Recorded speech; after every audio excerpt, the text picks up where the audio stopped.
আসসালামু আলাইকুম সম্মানিত দর্শক শ্রোতা সবাই কেমন আছেন? আশা রাখি সবাই ভালো আছেন।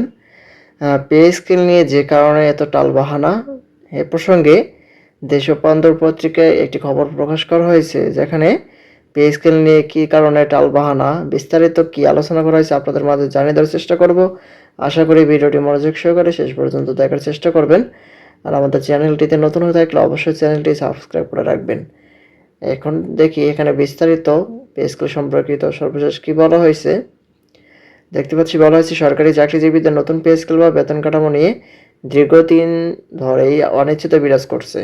বহুবার আলোচনা, কমিশন গঠন ও আশ্বাসের পরেও পে স্কেল বা প্রকাশ না হয় সরকারি কর্মচারী ও শিক্ষকদের মধ্যে হতাশা ক্ষোভ ক্রমশ বাড়ছে।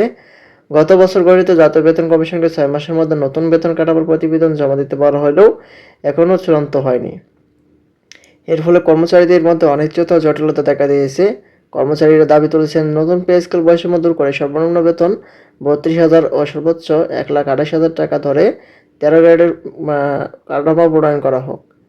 বিভিন্ন শ্রেণীর কর্মচারীরা তাদের দাবি আদায়ে সক্রিয় হচ্ছেন। সামাজিক যোগাযোগ মাধ্যমে কর্মস্থলে ক্ষোভ প্রকাশ পাচ্ছে।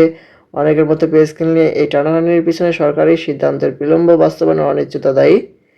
সরকারি কর্মচারী সংগঠনগুলো তাদের দাবি বাস্তবায়নের আন্দোলনের হুমকিও দিচ্ছেন। তারা পে কমিশন গঠন, নির্বাচন পরিবর্তন ও ভাতা নির্ণয় উন্নয়ন সহ নানা দাবি উত্থাপন করেছেন। এদিকে প্রাথমিক শিক্ষকরা 10ম গ্রেডের দাবিতে অনশন ধর্ণা দিয়েছেন, যেখানে পুলিশের সঙ্গে সংঘর্ষের ঘটনাও ঘটেছে। এই টানাটানির মূল কারণ হিসেবে চিহ্নিত করা হচ্ছে বেতন কাঠামো ঘোষণার দীর্ঘসূত্রতা, নিম্ন গ্রেডের বেতন ও ভাতার বৈষম্য এবং পে কমিশনের কাজে বিলম্ব। কর্মচারীরা আশঙ্কা করেছেন পে স্কেল সঠিকভাবে বাস্তবায়িত না হলে তাদের আর্থিক নিরাপত্তাহীনতা তৈরি হবে এবং সরকারি কাজের গুণগত মান কমবে। এমতো অবস্থায় সরকার ও বেতন কমিশনের প্রতি দ্রুত সিদ্ধান্ত নেওয়া এবং একটি সমাধানমুখী সময়সীমা নির্ধারণের দাবি জানিয়েছেন সংশ্লিষ্টরা। এগুলো হচ্ছে পে স্কেল সম্পর্কিত সর্বশেষ আপডেট।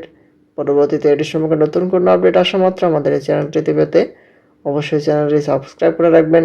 ধন্যবাদ সবাইকে। আসসালামু আলাইকুম।